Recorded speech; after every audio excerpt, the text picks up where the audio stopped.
अस्सलाम वालेकुम नाज़रीन, सिंध टीवी न्यूज़ सागत मां निदा आपड़ो हेडलाइंस हवा ॾिठियूं तफ़सीली ख़बरुनि में भलीकार बुलेटिन जी शुरुआत में ब्रेकिंग न्यूज़ तव्हांखे ॾींदा हलूं। अॻूणे सदर आसिफ अली ज़रदारी तरफ़ां मकानी इदारनि जी नंढी चूंड में कामयाबी ते जियालनि खे वाधाई ॾिनियूं आहिनि। संदसि चवण आहे त मकानी इदारनि जी नंढी चूंड में पीपीए जी कामयाबी कारकुननि जी बहितरीन ख़िदमत जो नतीजो आहे। अॻूणे सदर आसिफ अली ज़रदारी जो चवण आहे त कराची जे जियालनि शानदार कारकर्दगी जो मुज़ाहिरो कयो। पीपीए जा कारकुन ऐं हामी बिलावल भुट्टो ज़रदारी जी हक़ीक़ी ताक़त आहिनि। आम चूंडुनि में भरपूर तयारी सां हिसो वरितो वेंदो।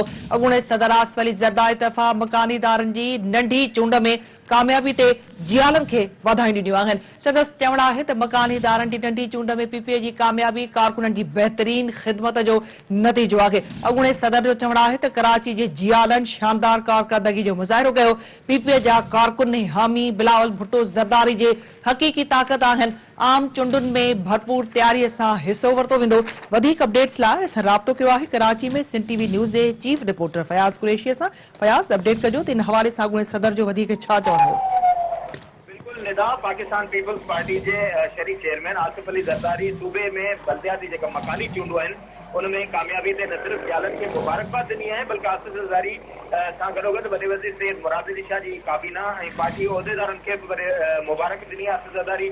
आसिफ ज़रदारी ये चवणु आहे त कराची जा जियाला जेका आहिनि उनखे न सिर्फ़ उहो शाबाश ॾिए थो बल्कि सूबे समूरे में जेका कामयाबी आहे उहो कारकुननि जी जेका अवामी ख़िदमत आहे उनजो नतीजो आहे।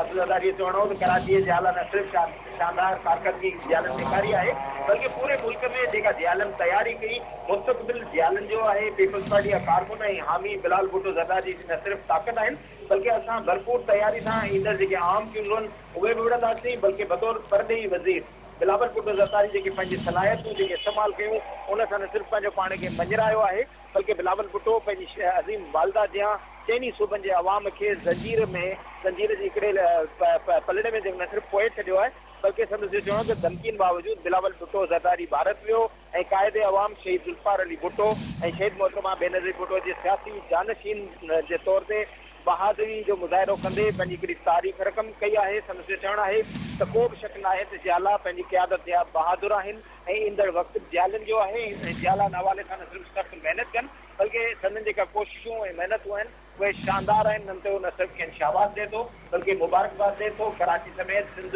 ऐं पूरे मुल्क में पाकिस्तान पीपल्स पार्टी पंहिंजो मुस्तक़बिल संवारी हुई। ठीकु आहे फयाज़, अपडेट करण लाइ वॾी महिरबानी।